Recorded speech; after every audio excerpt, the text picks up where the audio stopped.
सबसे पहले तो उत्तराखंड राज्य के रजत जयंती वर्ष में इस ऐतिहासिक बजट को प्रस्तुत करने के लिए वित्त मंत्री जी को और उनकी पूरी टीम को बहुत बधाई देता हूं, बहुत शुभकामनाएं देता हूं कि विकसित और श्रेष्ठ उत्तराखंड का निर्माण हमारा जो विकल्प रहित संकल्प है। मेरा मानना है कि ये बजट हमारी प्राथमिकताएं और हमारे संकल्पों को पूरा करने का पूरा विजन प्रस्तुत करता है और हमारी सरकार की जो अर्थ को लेकर, वित्त को लेकर जो रोड मैप है, जो भविष्य की योजनाएं हैं, उसको भी प्रस्तुत करता है।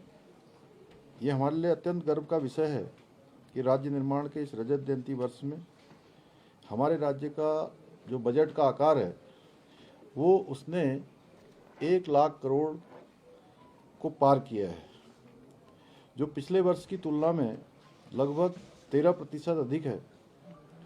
और 2001 और 2 के हमारे पहले बजट की तुलना में, जब पहला बजट राज्य स्थापना के बाद प्रस्तुत हुआ था, उससे यह बजट हमारा 24 गुना अधिक है। हमने इसमें इकोलॉजी, इकोनॉमी, इनोवेशन, इंक्लूसिव और सस्टेनेबल डेवलपमेंट के साथ साथ टेक्नोलॉजी और अकाउंटेबिलिटी के व्यापक फ्रेमवर्क को ध्यान में रखते हुए इस बजट को बनाया है। इस बजट में हमने वेंचर फंड की स्थापना की है, जिसमें रिवर फ्रंट डेवलपमेंट योजना, प्रवासी उत्तराखंड परिषद का गठन, स्मार्ट सिटी के अंतर्गत इलेक्ट्रिक बसों के संचालन, खेल विश्वविद्यालय की स्थापना, होमगार्ड कल्याण कोष का गठन, पुलिस कर्मियों के उत्साहवर्धन हेतु रिवॉल्विंग फंड की स्थापना जैसी अनेक नई पहलों को इसमें सम्मिलित किया है। ये बजट हमारा नमो अर्थात नवाचार, आत्मनिर्भर उत्तराखंड, महान विरासत व ओजस्वी मानव संसाधन की थीम पर आधारित है। मुझे प्रसन्नता है कि बजट में राज्य के समावेशी समग्र विकास के लिए ज्ञान अर्थात गरीब, युवा, अन्नदाता एवं नारी कल्याण को केंद्र में रखा गया है। विशेष फोकस इन 4 जो हमारे सेक्टर हैं, गरीब, युवा, अन्नदाता एवं नारी को प्राथमिकता में रखा गया है। हमने इस बजट में वित्तीय प्रबंधन पर भी विशेष जोर दिया है और ये सुनिश्चित करने का प्रयास किया गया है कि हम अपने संसाधनों से राज्य की आय बढ़ाएं, उसके लिए हर तरीके से हम प्रयास करें। इसके अलावा बजट में हमने शिक्षा, ग्रामीण विकास, इंफ्रास्ट्रक्चर, चिकित्सा, उद्योग आदि क्षेत्रों के विकास पर भी विशेष रूप से फोकस किया है। यह बजट हमारा सर्वस्पर्शी बजट है। इसमें होलिस्टिक अप्रोच रखी गई है। इसका सबसे जो मजबूत पक्ष है कि सभी के लिए सभी संभावनाएं इसमें आगे प्रावधानित की गई हैं। यह बजट आदरणीय प्रधानमंत्री जी के सबका साथ, सबका विकास, सबका विश्वास और सबके प्रयास के मूल मंत्र के अनुरूप बजट है।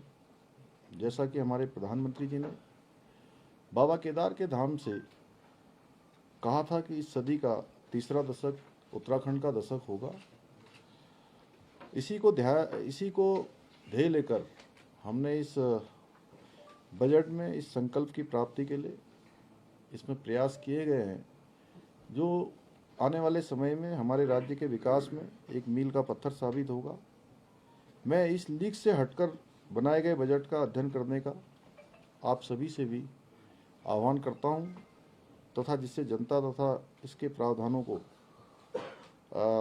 प्रचारित और प्रसारित किया जा सके। यह बजट नहीं है, बल्कि उत्तराखंड एक नया उत्तराखंड बनाने का, आदर्श उत्तराखंड बनाने का, देश के अग्रणी राज्य बनाने का हमारा ये अर्थ संकल्प भी है और ये संकल्प हमारा विकल्प रहित है। तो बाकी चूँकि इसके मुख्य बिंदु है, बाकी अभी बजट भाषण में सारी चीज़ों का विस्तार से आ गया है और मैं अभी इस बजट भाषण में और राज्यपाल जी के अभिभाषण में जब भी बोलूँगा तो बाकी चीज़ें और विस्तार से वहाँ भी मैं आप सबके समक्ष रखूँगा। आप सभी को कोई बात पूछनी हो तो पूछ सकते हो। सर एक कानून भी आज टेबल होने जा रहा है, किस तरीके से आप देखते हैं? कई कड़े प्रावधान अब कर दिए गए हैं इसमें। भू कानून इस राज्य के लोगों की भावनाओं के अनुरूप उसको प्रावधानित किया गया है और लंबे समय से राज्य के लोग भू कानून की मांग करते रहे हैं, कानून की बात करते रहे हैं, कुछ प्रावधानों की बात करते रहे हैं। उसके लिए हमने पिछले सत्र में जो हमारा गैरसैंण में आयोजित हुआ था, उसके बाद से लगातार जो हमारे हितधारक हैं, हमारे स्टेक होल्डर्स हैं, उन सभी के विचार लिए हैं। राज्यवासियों की सबके विचार जानने का हर तरह से प्रयास हुआ है। उनके सुझावों को भी लिया गया है। अनेक लोग जो हमारे राज्य के अंदर अनेक क्षेत्रों में काम जिन्होंने किया है, अनेक अनुभव प्राप्त किए हैं, विशिष्टताएं प्राप्त की हैं, उन सभी के साथ हमने भराड़ीसैंण में, गैरसैंण में भी हमने एक बैठक आयोजित की थी। राज्य के हमारे सभी जिलाधिकारियों ने अपने अपने जिलों में लोगों से सुझाव लिए थे और उनके जो सुझाव आए थे, उन सुझावों के अनुरूप ये बनाया गया है और एक सशक्त भू कानून होगा, जिससे कि राज्य की जो ज़मीनों के लगातार राज्य स्थापना के बाद लोगों को शंका, लोगों के मन में जो भी चीज़ें आई हैं, आने वाले समय में उनका समाधान भी होगा और एक सशक्त भू कानून भी राज्य के अंदर आएगा। सर, भू कानून के साथ मूल निवास भी एक विषय था, इसको लेकर के सरकार किस तरह से सोच रही है सर? देखिए, हम चूँकि सभी विषयों पर सरकार जो है सकारात्मक रूप से सोचती है और ये मुद्दे भी इसीलिए हमारे सामने ही आते हैं। 24 सालों में ये पहली सरकार है जो हर मुद्दे पर सकारात्मक रूप से जन भावनाओं के अनुरूप काम करती है। लोगों को विश्वास है, चाहे भू कानून हो, मूल निवास हो या आने वाले समय में और भी कोई चुनौतियां हों, हम उन चुनौतियों पर राज्य की जो जन भावनाएं हैं उनकी भावनाओं के अनुरूप काम करेंगे। ये जो स्मार्ट मीटर को लेके एक इशू आ रहा है, तो क्या जो हमारे यहाँ उत्तराखंड में अलग से स्मार्ट मीटर लग रहे हैं, जो हिमाचल, कर्नाटक और जो तेलंगाना में जो कांग्रेस की सरकार वाली जगह पे लग रहे हैं, क्या ये उससे हटके हैं या वही हैं? तो वहाँ क्यों नहीं हो रहा है इसका?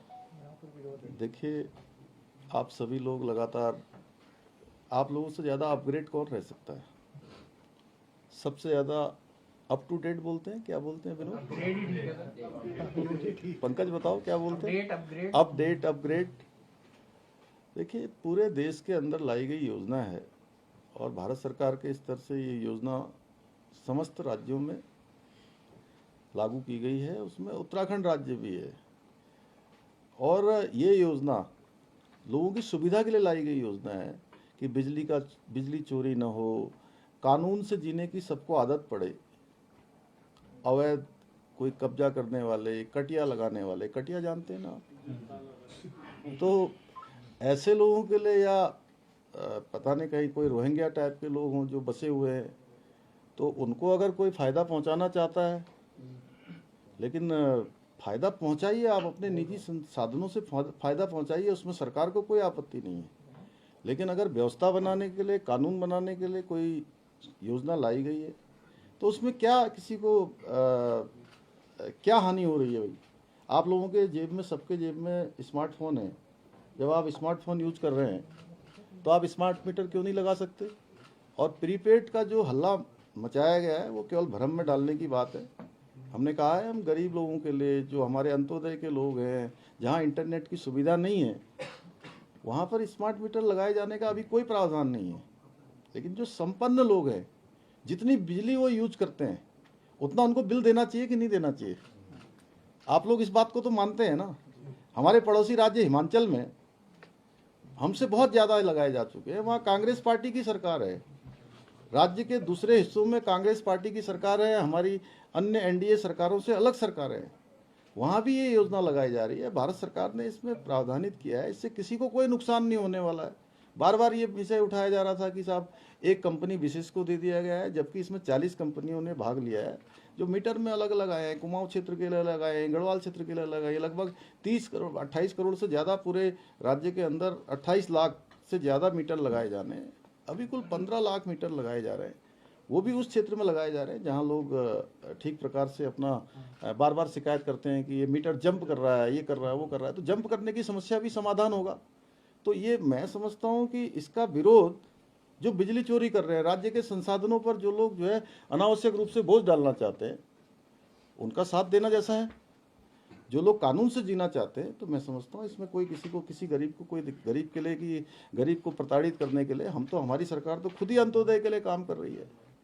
और वो तो जहाँ इंटरनेट नहीं है सबसे लास्ट में हम लगाएंगे उसमें। सर यूसीसी को आज कांग्रेस का विरोध प्रदर्शन रहा है सर, आज कांग्रेस का भी यूसीसी को लेकर विरोध था। आप लागू करने में देखिए, विपक्ष समझा नहीं अभी तक। अब आप लोग बहुत विस्तार से सुन लीजिए, और मुझे भी अच्छा लग रहा है आप जो प्रश्न कर रहे हैं आज। अब मैं बोलना तो वहाँ चाहता हूँ लेकिन आप लोग मुझे यहीं बुलवा ले रहे हैं। देखिए, इनका विरोध है, आज जो मैंने जानकारी करी या मेरे पास जो जानकारी आई है, लिव इन रिलेशनशिप को लेकर। एक तो लिव इन रिलेशनशिप, ये इसमें प्रावधान जरूर किया गया है यूसीसी में, ये हमारी संस्कृति का हिस्सा नहीं है। हमारी संस्कृति इसको मान्यता नहीं देती है, हमारी संस्कृति में कहीं कोई स्थान नहीं। लेकिन हम लोग लोकतांत्रिक मूल्यों पर विश्वास रखने वाले लोग हैं, और देश के अंदर माननीय सुप्रीम कोर्ट में कई बार ये फैसले आए हैं और लोग रहते आए हैं साथ में। हमने केवल और केवल लिव इन रिलेशनशिप में ये प्रावधान कर दिया कि जो भी लोग इस संबंधों के आधार पर अपना जीवन निर्वासित कर रहे हैं, साथ में रह रहे हैं, उनको अब ये जानकारी देनी होगी, उनके माता पिता को जानकारी देनी होगी, हमारे पास भी जानकारी होगी, क्योंकि पिछले सालों के जो बहुत सारे ऐसे प्रकरण आए हैं, इन प्रकरणों में अनेक बार साथ में रहते रहते संबंध शुरू में अच्छे होते हैं, लेकिन बाद में संबंध खराब हो जाते हैं, हिंसा होती है, पुलिस केस होते हैं, कोर्ट कचहरी न्यायालय में मामले जाते हैं, अनावश्यक कई प्रकार के उत्पीड़नों का शिकार दोनों ही पक्षों को, कभी महिला और पुरुष दोनों का ही उत्पीड़न अलग अलग दिशा में होता है। और कई बार इसमें इतनी हिंसक घटनाएं होती हैं कि जिन माता पिता के बेटे या बेटियां ऐसे संबंधों में रहते हुए उनकी हत्याएं हो जाती हैं। उन माता पिता के पास पूरे जीवन भर रोने के सिवा कोई नहीं बचता है। दिल्ली का एक बहुत चर्चित केस 2022 का, श्रद्धा बालकर और आफताब साथ में रहते रहते संबंध खराब हो गए, और श्रद्धा के टुकड़े टुकड़े काटकर हैवानियत से आफताब ने उसको 300 लीटर के फ्रिज में टुकड़े बना के डाल दिए, और एक एक टुकड़ा करके जंगल में फेंक के आता था। और जो उसका सोशल मीडिया का अकाउंट था, उस सोशल मीडिया के अकाउंट से उसके माता पिता से लगातार कम्युनिकेशन करता था, लगातार बात करता था। बहुत लंबे समय तक पता ही नहीं लगा कि उनकी बेटी अब इस संसार में नहीं है। तो इसलिए हमने प्रावधान किया है कि अब कोई भी इसमें, इसीलिए हमने रजिस्ट्रेशन का प्रावधान किया, इसीलिए हमने जानकारी का प्रावधान किया, उनके माता पिता को जानकारी हो, प्रशासन के पास जानकारी हो कि कोई भी आफताब जैसा हैवान अब किसी बिटिया श्रद्धा के साथ इस प्रकार का कुकृत्य न कर पाए, इस प्रकार का अपराध न कर पाए। तो इसमें क्या बुराई है? और जब हम ये बना रहे थे तो कांग्रेस पार्टी समेत राज्य के जितने भी राजनीतिक दल हैं, उन सारे राजनीतिक दलों को हमने आमंत्रित किया था कि आप आइए, आपको कोई विचार रखने हैं तो आप अपने विचार दीजिए, आप अपने सुझाव दीजिए। हम ये यूसीसी का ड्राफ्ट बना रहे हैं, हमारी कमेटी ने उनको आमंत्रित किया। और ये जो महिला सशक्तिकरण के लिए बनाया गया हमारा ये यूसीसी है, ये विधेयक है, इसमें उत्तराखंड की जनता ने मोहर लगाई है। ये बाबा साहब भीमराव अंबेडकर के जो उन्होंने संविधान बनाया है, उस संविधान के अनुरूप लाया गया कानून है, लाया गया विधेयक है। यानी कि कांग्रेस महिलाओं का भी विरोध करती है, महिला सशक्तिकरण से, महिलाओं की सुरक्षा से उनका कोई लेना देना नहीं है। वो महिलाओं पर अत्याचार को प्रोत्साहन देना चाहती है, इसलिए इस कानून का विरोध कर रही है। वो बाबा साहब के संविधान को नहीं मानती है, इसलिए जो है इस जो संविधान में अनुच्छेद 44 में जिसका प्रावधान किया गया है उसका विरोध कर रहे हैं लोग। इसलिए ये बात यहीं तक नहीं चलने वाली है कि आप लोग उत्तराखंड की देवतुल्य जनता को भ्रम में नहीं डाल सकते। उत्तराखंड की जनता ने हमको जो है काम करने के लिए अवसर दिया है। उत्तराखंड के इतिहास में पहली बार उन्होंने एक परिपाटी बदली है, एक मिथक तोड़ा है और लगातार किसी सरकार को दूसरी बार काम करने का अवसर प्रदान किया है। और इसमें जो हम यूसीसी लाए हैं, ये उत्तराखंड की जनता ने उस पर मैंडेट दिया है हमको। अगर मेरे से कोई पूछे कि इस यूसीसी का श्रेय किसको दिया जाता है, तो मैं कहूँगा यूसीसी का श्रेय देवभूमि उत्तराखंड की जनता को दिया जाता है, जिसने हमारे संकल्प को सिद्धि तक पहुंचाने का काम किया। अगर हमने उनके सामने संकल्प रखा था, जब हम चुनाव में जा रहे थे, तो हमने कहा कि भाई हमारा ये संकल्प है, हम सरकार में आएंगे तो सबसे पहले हम यूसीसी लागू करेंगे। तो उत्तराखंड की जनता ने इसके लिए आशीर्वाद दिया है। मैं समझता हूँ कि, और इसके साथ साथ एक भ्रम और फैलाने का काम हो रहा है कि जी कोई बाहर से आकर कोई अगर शादी कर लेगा, लड़का या लड़की, तो वो उत्तराखंड का निवासी हो जाएगा। उत्तराखंड का स्थायी निवास क्या बोलते हैं? हाँ, उसको मूल निवास मिल जाएगा। ये सब भ्रम है भाई। ये केवल यूसीसी के तहत जो प्रावधान किए गए हैं, उन प्रावधानों से किसी को यहाँ की निवास नहीं मिल सकता। आप लोग भ्रम में डालना छोड़िए, क्योंकि अगर अभी देखिए नगर पालिकाओं के, नगर पंचायतों के और महानगर पालिकाओं के चुनाव हुए हैं, नगर निगम के।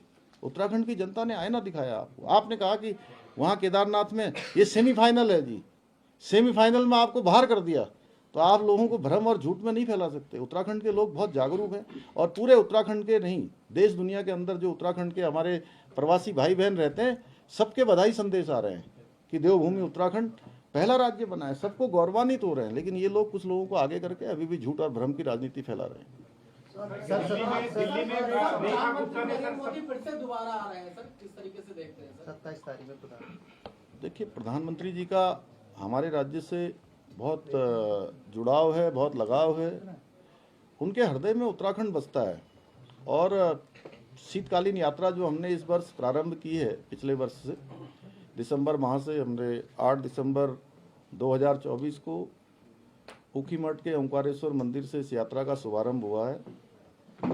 और इस यात्रा के अच्छे परिणाम आए हैं। आदरणीय प्रधानमंत्री जी ने भी उस यात्रा को प्रोत्साहित करने के लिए देश दुनिया का ध्यान हमारे राज्य की ओर आए, हमारी शीतकालीन यात्रा में आए, और पूरे साल भर लोग आए, यात्रा आए। हमने उनको यात्रा के बारे में जैसे ही उनको बताया, तो उन्होंने कहा कि मैं भी इस यात्रा में शामिल होना चाहूँगा। और वो मुखवा आ रहे हैं, उसकी तैयारियां चल रही हैं। और वो जब भी आते हैं, चाहे वो भारत के पहले गांव माड़ा गांव में आना हो, उनका इन्वेस्टर समिट में आना हो, या आदि कैलाश की यात्रा हो, हर यात्रा हमारे लिए बहुत सुखद होती है। और पूरा उत्तराखंड हमारा दुनिया के नक्शे में आता है, देश के नक्शे में आता है। तो हम सब लोग, और हरसिल के लोग, मुखवा के लोग, उत्तरकाशी के लोग, सीमांत क्षेत्र के हमारे तीर्थ पुरोहित, हमारे धार्मिक संगठनों के लोग, सभी लोग उनका स्वागत करने के लिए तैयार हैं। माननीय सीएम साहब, 2025 और 2026 का बजट जो है गरीब, युवा, अन्नदाता और नारी सशक्तिकरण के लिए है।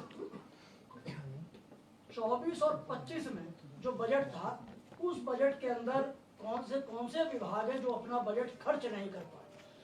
नहीं, अभी तो ये वर्ष चल ही रहा है। ये अभी समीक्षा होगी 30 तारीख जब आएगी ना, 30 मार्च को जब ये वर्ष समाप्त होगा, तो उसके बाद उसका वो निकलेगा। लेकिन मैं समझता हूँ कि सभी लोग प्रयास कर रहे हैं। बहुत बहुत धन्यवाद आप सबको धन्यवाद, बहुत बहुत धन्यवाद।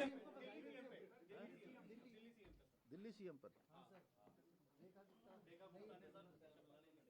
मैं रेखा गुप्ता जी को बहुत बधाई देता हूँ, दिल्ली के मुख्यमंत्री के रूप में। और हमारी बहुत अनुभवी और लंबे समय से, मैंने व्यक्तिगत रूप से भी, हमने साथ में काम किया है। हम लोग युवा मोर्चा में भी साथी थे, और उनके चुनाव के दौरान भी मैं उनके चुनाव क्षेत्र में भी गया था। मैं उनको बहुत बधाई देता हूं, उनके पूरे मंत्रिमंडल को बधाई देता हूं, दिल्ली वासियों को भी बहुत शुभकामनाएं देता हूं कि नई सरकार मिली है। और आदरणीय मोदी जी के नेतृत्व में जिस प्रकार से आज पूरे देश के अंदर डबल इंजन की सरकारें बहुत तेज गति से विकास को आगे बढ़ा रही हैं, तो आदरणीय मोदी जी के मार्गदर्शन में दिल्ली की सरकार भी रेखा गुप्ता जी के नेतृत्व में तेजी से काम करेगी। और बहुत सारे जो संकल्प हमारी पार्टी ने दिल्ली के लोगों के समक्ष रखे थे, दिल्ली के लोगों ने भारतीय जनता पार्टी को आशीर्वाद दिया है, मोदी जी के नेतृत्व में वहाँ सरकार बनी है। मेरी बहुत शुभकामनाएं हैं देवभूमि उत्तराखंड की ओर से, सभी देवभूमि उत्तराखंड के नागरिकों की ओर से।